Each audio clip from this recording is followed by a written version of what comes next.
जय हिंद दोस्तों, मैं संदीप आप सभी दोस्तों का अपने YouTube चैनल मास्टर पाठशाला में स्वागत करता हूं।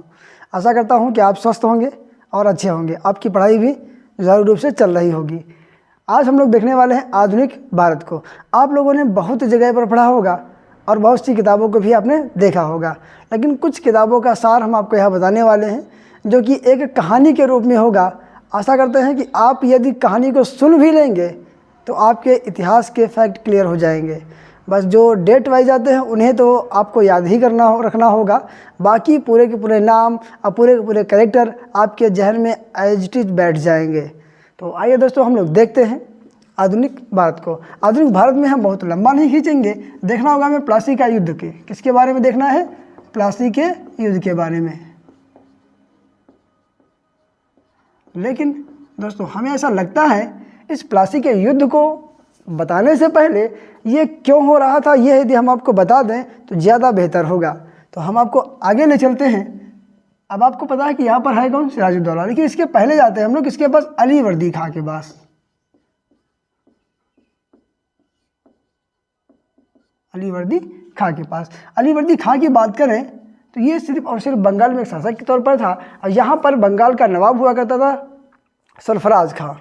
कौन हुआ करता था, सरफराज खान।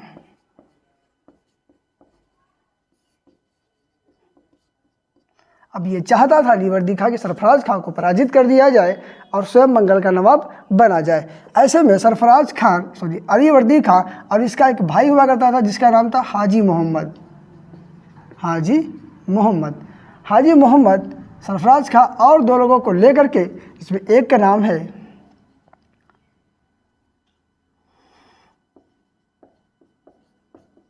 जगत सेठ और एक का नाम है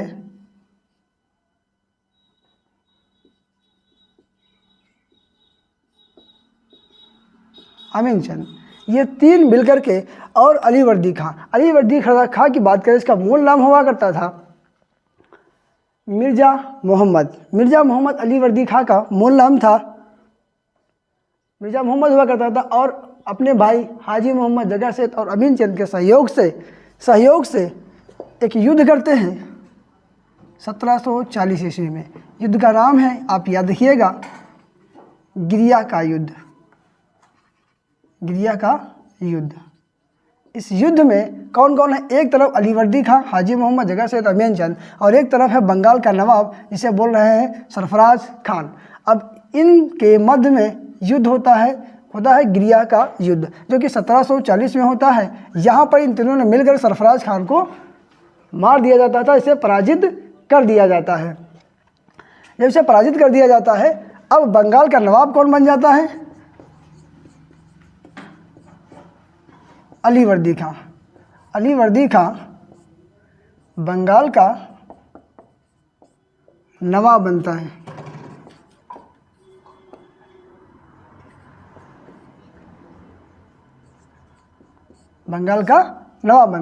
जब यह बंगाल का नवाब बनता है, इस समय टाइम पीरियड किसका है, 1740 का। तो आपको भी ज्ञात होगा कि यहाँ पर मुगलों का शासन चल रहा था। तो मुगलों की बात करें तो मोहम्मद शाह रंगीला। अब मोहम्मद शाह रंगीला को काउंटर करने के लिए अली वर्दी खां ने एक प्लान किया कि इसे 2 करोड़ रुपए दे करके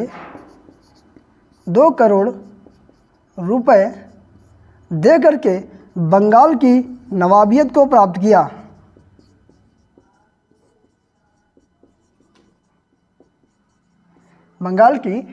को प्राप्त किया। किसने प्राप्त किया है, अली वर्दी खां ने। किससे प्राप्त किया है, मुगल बादशाह मोहम्मद शाह रंगीला से। मोहम्मद शाह रंगीला के द्वारा 2 करोड़ रुपए दे करके इसने खुद अपनी नवाबियत को प्राप्त किया। ऐसे में आपको भी यहाँ पर ज्ञात रहा होगा कि इस भारत में मराठों का भी दबदबा था ठीक ठाक। ये आकर के यहाँ पर लूटपाट भी करते रहते थे। ऐसे में अली वर्दी खां को ऐसा लगता था इनको किस तरह से काउंटर किया जाए, तो इन्होंने भी इनके पास में भी समझौता करते हैं। समझौता करने के दौरान ये भास्कर से समझौता कर लेते हैं और समझौता के दौरान ये 12 लाख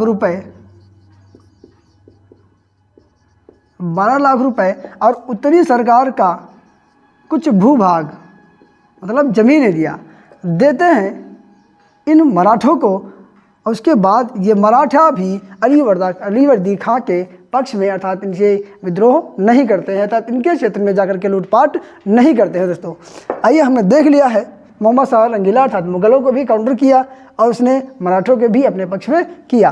लेकिन उसी समय बिहार में भी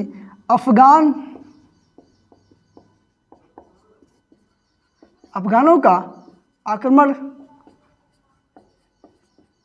चल रहा था।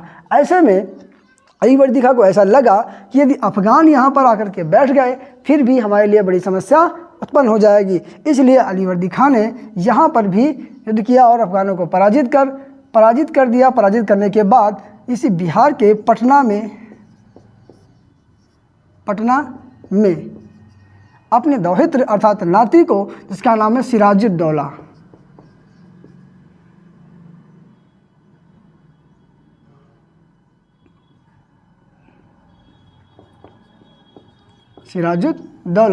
सिराजुद्दौला का यहाँ का अधिपति बना दिया।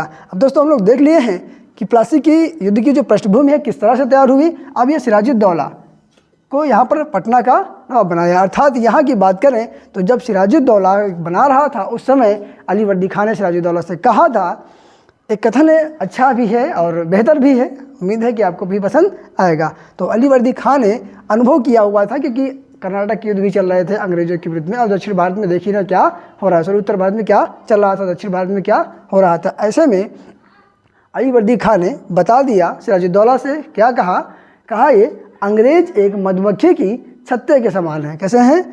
अंग्रेज मधुमक्खी की छत्ते के समान है। यदि हम इन्हें सहलाएंगे तो हमें शहद देंगे, लेकिन यदि हम इन्हें छेड़ देंगे तो ये हमें काट करके मार डालेंगे। तो दोस्तों आशा है कि आपको समझ में आ गया होगा। आगे चलते हैं हम लोग। अब यहाँ पर इनके कोई भी पुत्र नहीं था। इनके पास में एक कार्यकर्ता व्यक्ति था जिसका नाम था कृष्ण राय नाम का एक व्यक्ति हुआ करता था, जो इनके पास में जो होता है राजकोष का कार्यभार यही संभाल रहा था। और ये इतना होशियार था कि इनके राजकोष का अधिक से अधिक धन जितना इसे मिल सका वो लेकर के अंग्रेजों के पास भाग गया। किसके पास भाग गया? अंग्रेजों के पास भाग गया। और अंग्रेज भी इससे बहुत सतर्क थे। किसे? सिराजुद्दौला से। क्योंकि अंग्रेज भी जानते थे ये अच्छे से कि यदि सिराजुद्दौला बंगाल का नवाब बना रहा तो हमारे लिए घातक होगा। और इसे तो बता ही चुके हैं इसके नाना अर्थात अलीवर्दी खां ने क्या कहा था, अंग्रेजों को यदि छेड़ोगे तो वो काट करके मार डालेंगे। तो इससे ये भी बहुत होशियार था, उसे भी अच्छे से पता था यदि अंग्रेजों के साथ में कोई भी हस्तक्षेप होगा तो नुकसान अपना ही होगा। ऐसे में अंग्रेजों ने क्या किया, इस जो शौकत अली है इसे उठाया और बढ़िया सा मेंटेन क्या किया। अब इसकी ज़मीन थी। अब जब इसका घसीटी बेगम के पास कोई भी लड़का नहीं है तो अब ये क्या है, उनकी बहन के लड़के हैं, दोनों के दोनों हैं। अर्थात शौकत अली की भी मौसी है और सिराजुद्दौला की भी मौसी है। ये दोनों के दोनों इसकी प्रॉपर्टी को अपने अधीन करना चाहेंगे। दोस्तों ये तो स्वाभाविक सी बात है, क्योंकि हम लोगों में भी यही होता है, आप लोगों में भी सबके साथ में ऐसा ही होता है। यदि जिसके मामा नहीं हैं तो वो अपने जाकर के जो माता की पक्ष की ज़मीन होती है वो भी अपने अधीन करने का प्रयास कर लेते हैं। ऐसे भी यहाँ पर भी वही हाल चल रहा है। अब मौसी के कोई संतान नहीं तो मौसी की ज़मीन भी अपनी हो गई। यही करने के लिए इन दोनों के मध्य में होता है युद्ध। इन दोनों के मध्य में एक होता है युद्ध जो बोलते हैं मनिहारी का युद्ध।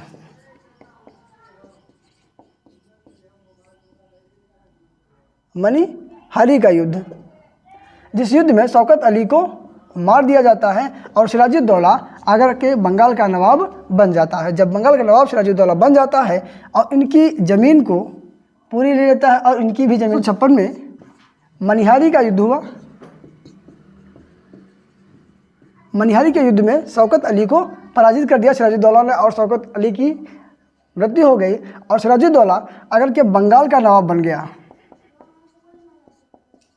बंगाल का नवाब बना। जब बंगाल का नवाब बना, ऐसे में बनते ही उसने क्या किया, अंग्रेजों के पास सूचना भेजी और कहा अंग्रेजों से कि कृष्ण राय है उसे हमें सौंप दो।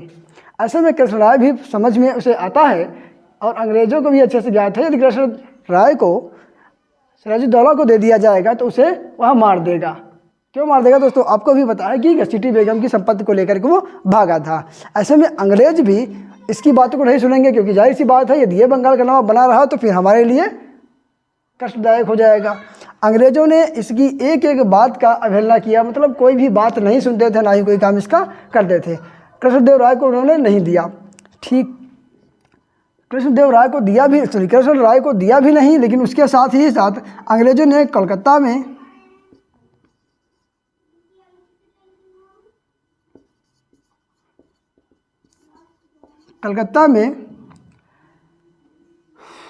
किलेबंदी करवाने लगे। किलेबंदी करवाने लगे। अब ये सूचना जैसे ही मिली बंगाल के नवाब अर्थात सिराजुद्दौला को, सिराजुद्दौला ने राम नारायण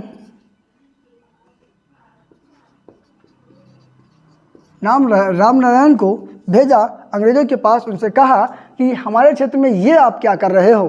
तो जैसे ही ये रामनारायण जाकर के कोलकाता में अंग्रेज़ों के पास अपनी सूचना देता है जाकर, तो अंग्रेज़ इनकी भरसक बेइज्जती कर देते हैं। बेइज्जती समझते हो ना, मतलब पूरी तरह से इज्जत उतार लेते हैं इस रामनारायण की। जब राम नारायण की इज्जत उतारी गई होगी तो जाहिर सी बात बेइज्जती किसकी हुई है? तो बंगाल के नवाब अर्थात सिराजुद्दौला की। अब सिराजुद्दौला क्रोध में आकर के इसने 20 जून 1756 में, जिसे हम लोग बोलते हैं, ध्यान दीजिएगा दोस्तों, ब्लैक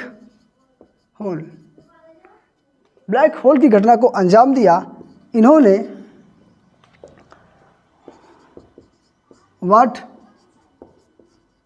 और रोजर ड्रेक पर आक्रमण कर दिया। जब आक्रमण किया इस कंडीशन में वाट का तो देहांत हो गया, लेकिन रोजर ड्रेक भाग करके फुल्टा द्वीप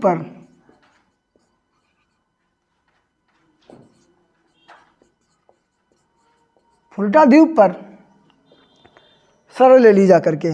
ऐसे में जो बचे हुए सैनिकों को इसने गिरफ्तार किया है सिराजुद्दौला ने, तो उसे ऐसा कहते हैं हालवेल। ऐसा कौन कहते हैं? हालवेल कहते हैं कि 14 फीट चौड़ी और 18 फीट लंबी एक कोठरी थी, जिसमें टोटल 146 लोगों को बंद कर दिया गया। अब दोस्तों आप भी यहाँ पर देख रहे होंगे हालवेल की जो बनी बनाई कहानी थी, कह रहा है कि 14 फीट चौड़ी और 18 फीट लंबी कोठरी में 146 लोगों को बंद कर दिया। जब सुबह उसने कोठरी को खोला तो उसमें सिर्फ और सिर्फ 23 लोग ही जीवित बचे, बाकी सभी का देहांत हो गया। अब दोस्तों कितना सच है कितना झूठ है ये आप अच्छे से देख सकते हैं, क्योंकि ऐसा कोई भी कथन किसी भी किताब में या किसी भी अन्य इतिहासकार ने नहीं लिखा हुआ है, सिर्फ हालवेल के अलावा। हालवेल ही एक व्यक्ति है जिसने ये सूचना दी है कि 14 फीट चौड़ी और 18 फीट लंबी कोठरी में 146 लोगों को बंद किया। जब सुबह कोठरी को खोला गया तो वहाँ पर सिर्फ और सिर्फ 23 लोग ही जीवित रहे थे। अब देख लिया, इसे ही बोलते हैं हम लोग ब्लैक होल की घटना। यह हुई कब है? 20 जून 1756 को। आइए दोस्तों आगे देखते हैं हम लोग। अब यहाँ पर देख चुके हैं, अब यही सूचना किनको मिलती है? मद्रास में हुआ करते थे क्लाइव और वाटसन। इसी घटना के बाद एक मद्रास में भी कुछ शासन हुआ करते थे अंग्रेजों के। वो कौन थे? तो एक था वाटसन और एक था क्लाइव। दोस्तों क्लाइव था थल सेना प्रमुख और वाटसन था जल सेना प्रमुख।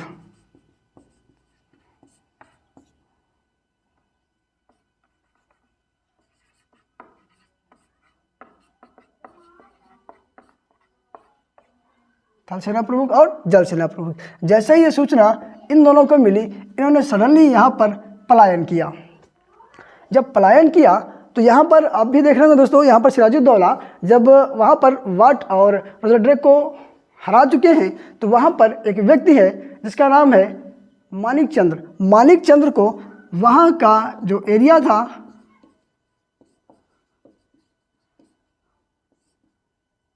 कलकत्ता के किले के पास वाला, मानिक चंद्र को वहाँ का जो अमीन है बना करके चले जाते हैं। मतलब यहाँ का जो कार्यभार है आप देखोगे जो भी राजस्व एकत्रित होगा वो हमें दोगे आके। अब ऐसे में जैसे ही घटना इनको पता चली, वाटसन और क्लाइव को, ये दोनों की दोनों इधर कलकत्ता की ओर पलायन किए। जब पलायन किया तो यहाँ पर आकर के मालिक चंद्र से इनकी मुलाकात हुई और मालिक चंद्र को इन्होंने कुछ पैसा दे करके अपने पक्ष में किया।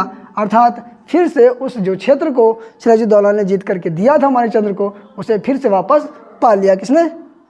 क्लाइव लोगों ने। अब ये बात आपको भी ज्ञात होनी चाहिए चाहिए कि अपने भारतीय हैं, आज तो पई है, शुरू से जब चला आ रहा है तो अभी चला रहेगा। चला क्या रहा है? पैसे दो कुछ भी करवाओ, रिश्वत, नाम सुना होगा आपने रिश्वत का। तो यहाँ पर देख रहे हैं, आपको नमूना भी अच्छे से मिल रहे होंगे कि जिसके पास में राजस्व एकत्रित करने का पूरा अधिकार था, लेकिन उसने लालच में आकर के अर्थात कुछ पैसा लेकर के पूरी नवाबियत उसको दे दी वहाँ की। अब ऐसे में ये घटना तो पता चल चुकी थी सिराजुद्दौला को भी, लेकिन क्लाइव भी अच्छे से समझता था कि अब हमें किसी ना किसी तरह से सिराजुद्दौला को हटाना है। जब हटाने का प्रयास चलता है तो एक गुट बनाता है। गुट में किसको रखता है? मीर जाफर है, दूसरा है मानिक चंद्र,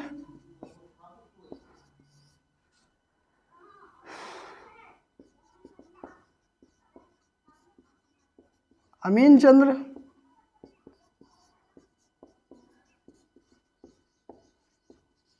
राय दुर्लभ,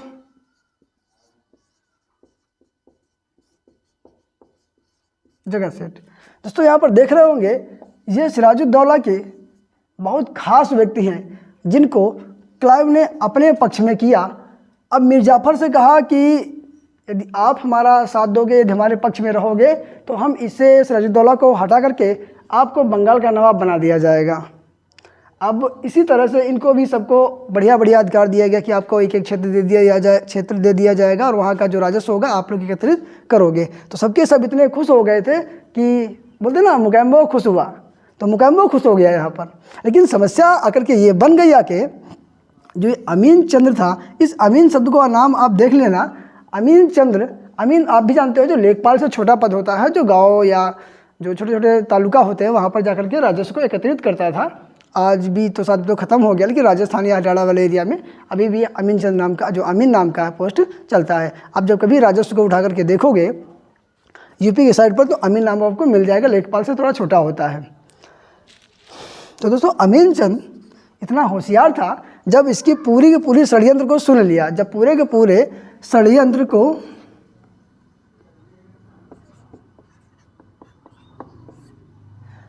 जब सुन लिया अमीन चंद्र ने, तो वो बाहर निकला मतलब कि गुट से बाहर हुआ। जब गुट से बाहर हुआ तो जाहिर सी बात है वो बोला किसको? क्लाइव को, अब हमारी बात जो दो मांगे हैं उन्हें पूरा करो, नहीं तो हम ये सब पूरी की पूरी सूचना जाके सिराजुद्दौला को बता देंगे, अर्थात बंगाल के नवाब को बता देंगे। ऐसे में क्लाइव को भी बड़ा डर लगा कि यदि ये यहाँ से गया बाहर, उसको बता दिया जाके तो हम सबके सब मार दिए जाएंगे। तो ये डर बड़ा खतरनाक बैठ के बैठा, क्योंकि सबके अंदर डर बन चुका था। अब अमीन चंद्र को बुलाता है, भैया कहाँ भागे जा रहे हो, आओ यार हमारे पास आ जाओ, अब बैठते हैं हम लोग बात करते हैं, समस्या का हल निकालते हैं।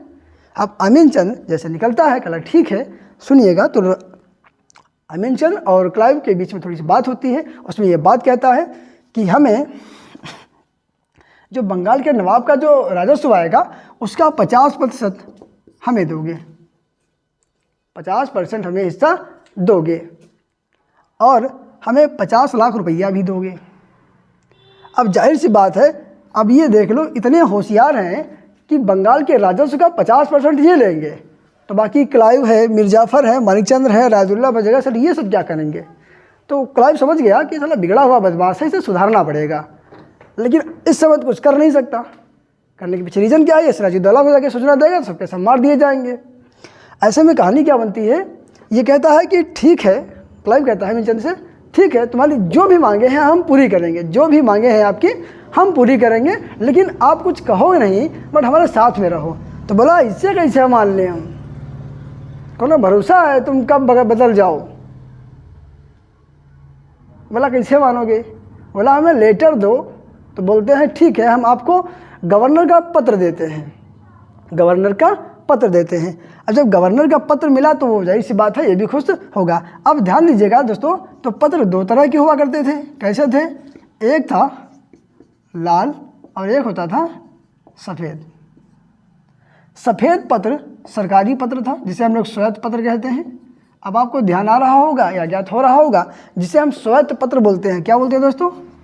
श्वेत पत्र। ये श्वेत पत्र इसी सफ़ेद पत्र था, अंग्रेजों से ही लिया गया है। कौन है? सरकारी। अब बात करते हैं तो अमीन चंद्र को इस लाल पत्र पर लिख करके ये दे दिया जाता है इनकी मांगों को कि वहाँ का जो राजस्व होगा उसका 50% प्लस 50 लाख रुपए भी इनको दिए जाएंगे, जो युद्ध में धन मिलेगा उसे।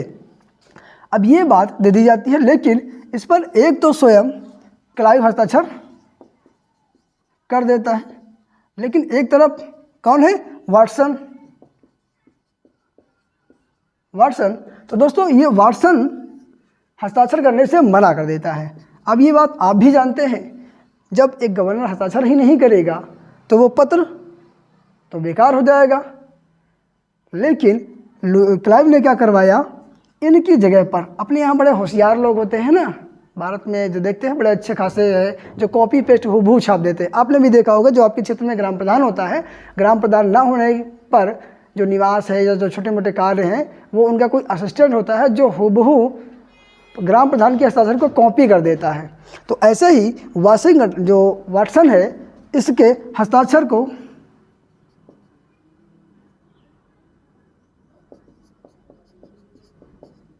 लूसिंगटन, दोस्तों नाम ध्यान कर लीजिएगा, इसे लूसिंगटन नाम का व्यक्ति होता है जो वाटसन के स्थान पर हस्ताक्षर वाटसन के कर देता है और वह पत्र दे दिया जाता है किसको? अमीन चंद्र को। जब अमीन चंद्र को वह पत्र मिल जाता है तो अब तो उसे पक्का हो गया है ना अमीन चंद्र को कि ना अब तो हम बहुत होशियार हैं और हमने आधी राजस्व को प्राप्त कर लिया है। अब हमारे घर में बहुत सारा जैसे युद्ध होगा, युद्ध के बाद जो भी संपत्ति मिलेगी वो सब हमारा हो जाएगा और हम बड़े बढ़िया आदमी हो जाएंगे, मौज से ज़िंदगी गुजारेंगे। लेकिन दोस्तों यहाँ पर देख रहे होंगे कि क्लाइव छोटा मोटा नहीं, बहुत बड़ा कूटनीतिज्ञ है, बहुत बड़ा, इसका नाम अच्छे खासा चलता है। अब क्लाइव ने किस पर दिया है? लाल पत्र पर, सफ़ेद पर नहीं दिया, सरकारी पत्र पर नहीं है वो। मतलब क्या है? अमीन चंद को बेवकूफ़ बना दिया गया, अर्थात क्या कर दिया गया? फ्रॉड हो गया। क्या हो गया दोस्तों? फ्रॉड हो गया, मतलब उसके साथ में धोखा हो गया। तो ये धोखा ही हुआ है। क्या हो गया? धोखा। अब सबके सब क्या हो गए हैं? खुश। ये पाँच के पाँचों लोग सबके सब खुश हो गए, उधर अंग्रेज भी खुश है। अब इधर से जैसे ही इसे दोस्तों रब करते हैं, आगे चलते हैं। 23 जून 1757 को। तो दोस्तों अब हम लोग कहाँ चुके हैं? अब देख ही रहे होंगे आप तरफ, एक तरफ है कौन? मीर जाफर, मानिक चंद्र, अमीन चंद्र, राय दुर्लभ, जगत सेठ।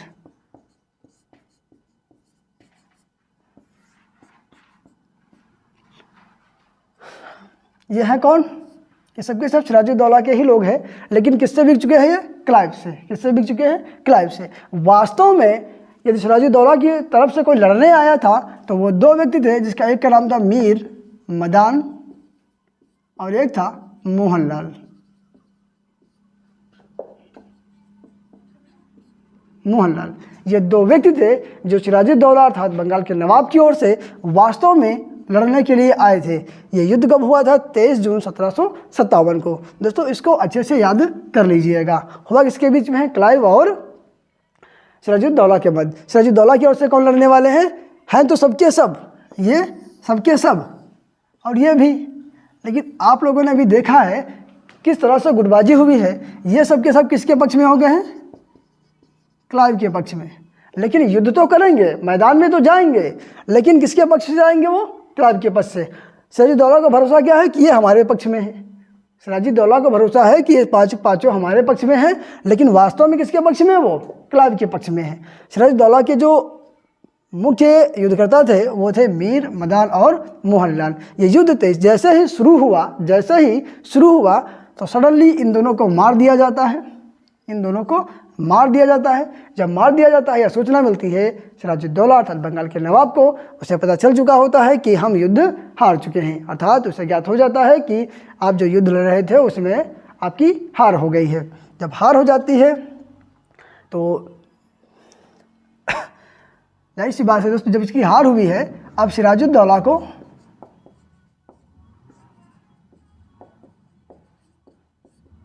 पकड़ लिया जाता है और उसे बंद कर दिया जाता है। जब बंद करने के बाद इसके बाद एक सिराजुद्दौला का एक पुत्र था जिसने इसको मीर जाफ़र के पुत्र की हत्या करवा दी जाती है, मीर जाफ़र के पुत्र की हत्या करवा दी जाती है सिराजुद्दौला के द्वारा। लेकिन सिराजुद्दौला तो पकड़ा जा चुका है और उसके कुछ ही पल बाद उसकी मृत्यु हो जाती है। अब बंगाल का नवाब कौन बन जाता है? मीर जाफ़र। जब मीर जाफ़र बन जाता है तब उसे भी इस बात का ज्ञात हो जाता है कि हमसे बहुत बड़ी गलती हो गई। लेकिन इसके बारे में कुछ इतिहासकार हुआ करते हैं, जैसे कि के.एम. पन्नीकर ने कहा था, क्या कहा था? ये प्लासी का युद्ध एकमात्र युद्ध नहीं था बल्कि एकमात्र व्यापार था। क्या था? व्यापार। दोस्तों आपको भी ऐसा लग रहा होगा कि यहाँ पर क्या युद्ध हुआ है? ये भी मीर जाफ़र जो सिराजुद्दौला का खास सेनापति है, मानिकचंद, अमीनचंद, राय दुर्लभ, जगत सेठ, ये सबके सब तो अंग्रेज़ों के हाथों बिक चुके हैं। अब ये अंग्रेज़ों के हाथ है, अर्थात ये अपने बंगाल के नवाब को इनके हाथ क्लाइव के हाथों बेच चुके हैं ना। जब बेच चुके हैं इसीलिए के.एम. पन्नीकर ने कहा है कि यह एक युद्ध नहीं था, प्लासी का युद्ध जो था एक युद्ध नहीं था बल्कि यह एक व्यापार था। व्यापार में जाहिर सी बात है कुछ बेचा जाता है वो खरीदा जाता है। वही हाल हुआ सिराजुद्दौला के इन्होंने अपने बेच दिया था। अब जैसे ही इसकी मृत्यु होती है और मृत्यु के बाद ये मीर जाफ़र को बंगाल का नवाब बनाते हैं। अब जाहिर सी बात है अंग्रेज़ों ने क्यों बनाया होगा? जितना चाहें माल हड़प ले, जितना चाहें माल कमाए, जितना चाहें हम लुटाएं, हम पर कोई भी शिकंजा नहीं कसेगा, इसीलिए मीर जाफ़र को यहाँ का बंगाल का नवाब बनाया जाता है। अब ये बात जैसे ही पता चलती है इसको भी ज्ञात हो चुका होता है कि हमसे बहुत बड़ी गलती हो गई है, अर्थात अंग्रेज़ों को अब चाहिए लाभ, क्योंकि वो सिर्फ और सिर्फ इंडिया को लूटने के लिए आए हुए थे, उन्हें हर हाल में लाभ ही लाभ चाहिए। ऐसे में एक व्यक्ति होता है मीर कासिम। मीर कासिम, जब मीर कासिम अंग्रेज़ों से बोलता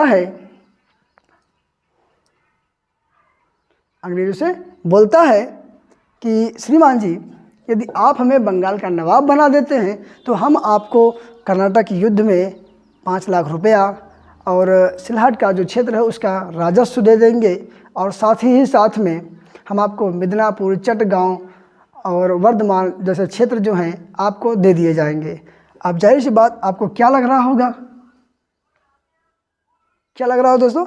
मीर कासिम जो देने के लिए खड़ा है अंग्रेज़ों को, देने की परंपरा यहीं से चालू हो रही है। किससे? मीर कासिम से। मीर कासिम ने देना शुरू किया अंग्रेज़ों को, तो जाहिर सी बात है ये इसे हटाएंगे, सडनली बोलेंगे हटाओ इसे, इसको बिठाओ, इसको बिठाओ, क्योंकि अंग्रेज़ों को तो सिर्फ चाहिए पैसा, लाभ ही लाभ चाहिए, और कौन कहाँ जाता है इससे कोई मतलब नहीं है। तो जाहिर सी बात है मीर कासिम को सडनली वहाँ का नवाब बनाया जाता है। जब बनाया जाता है अब मीर कासिम को भी अच्छे से अनुमान हो चुका होता है कि ऐसा जब हमने किया है तो हमारे साथ में भी ऐसा ही होगा।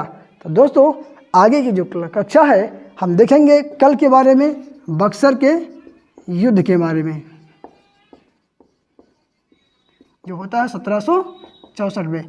उम्मीद है कि आप इसे कल पढ़ के आएंगे और हमारे द्वारा दिए गए कंटेंट के साथ में इसे मेल करवाएंगे और बेहतर से बेहतर हम आपको समझाने का प्रयास कर रहे हैं। ऐसा दोस्तों आपको लग रहा होगा कि हमने छोड़ दिया है, तो दोस्तों हमने छोड़ा नहीं है, हमने ऐसा उचित लगा है कि जो अलीनगर है, चलो दोस्तों नोट्स में आप लिख लीजिएगा, हम बोल ही देते हैं, अब नोट के रूप में लिख लीजिएगा।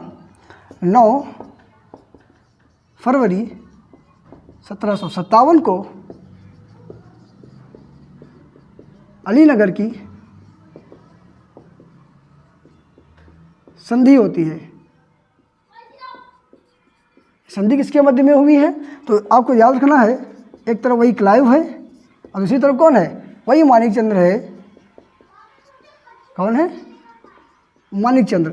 ये मानिकचंद्र वही है जिसे जो वाटसन और रोजर ड्रेक को पराजित कर सिराजुद्दौला ने एक स्थान को दे गए थे, कलकत्ता का जो किला था उसको दे के गए थे मानिकचंद्र को। मानिकचंद्र से ही क्लाइव ने समझौता किया था, और वही समझौते की बात कही गई अलीनगर को, क्योंकि जो सिराजुद्दौला था जो कलकत्ता के किले को ही बोलता था वह अलीनगर, इसीलिए इसे बोला गया था अलीनगर की संधि। अब ये संधि हुई किसके बीच में थी? तो सिराजुद्दौला के बीच में।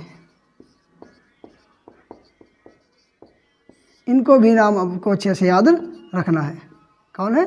सिराजुद्दौला के मध्य में, सिराजुद्दौला और इसके मध्य में है क्लाइव के मध्य में। अब जाहिर सी बात ये संधि किस तरह से होती है, क्योंकि मानिकचंद्र तो मिल चुका था क्लाइव के बीच में, क्लाइव से, इसलिए इसे बोलते हैं सर्म की संधि। अर्थात सीधे तौर पर देख ही रहे होंगे उसका खास व्यक्ति जिसे उसने सौंपा था वहाँ का कार्यभार, वही जाकर क्लाइव से मिल गया है, उससे गठबंधन कर लिया था, तो रिश्वत ले ली है, तो सिराजुद्दौला के लिए शर्म की बात तो है ही। इसीलिए इस अलीनगर संधि को शर्म की संधि भी बोल देते हैं, लेकिन वास्तव में ऐसा कुछ नहीं है। लेकिन सच में क्या है? अलीनगर की संधि सिराजुद्दौला और क्लाइव के मध्य में हुई है। अब किस तरह से हुई है आप देख चुके हैं, बस इसको ही हमने छोड़ा था। हमें ऐसा लगा कि कुछ खास है नहीं, लेकिन फिर भी हमें ऐसा लगा कि आप लोग कहेंगे कि सर जी ने या भाई जी ने बताया नहीं, तो आज हमने उसे भी बता दिया है। अब कल हम लोग देखेंगे इसके बारे में, बक्सर के युद्ध के बारे में। आज का होमवर्क क्या रहेगा? बक्सर का युद्ध, जो कि हुआ कब है? 1764 को। आप इसे पढ़ के आएंगे। मीर कासिम यूनिवर्सिटी भी आपको जोड़ दिया है। अब इसके बाद मीर कासिम कुछ अपनी गतिविधियाँ दिखाएगा अंग्रेज़ों को काउंटर करने के लिए, तभी यहाँ पर अंग्रेज़ों और मीर कासिम और अंग्रेज़ों के मध्य में युद्ध होगा। उस युद्ध को ही बोलते हैं बक्सर का युद्ध। तो दोस्तों आशा करते हैं आज का आपको लेक्चर पसंद आया होगा, और आज का आपका जो होमवर्क है बक्सर का युद्ध, ये आप पढ़ के आएंगे। कल हम लोग इसके बारे में डिस्कस करेंगे। धन्यवाद।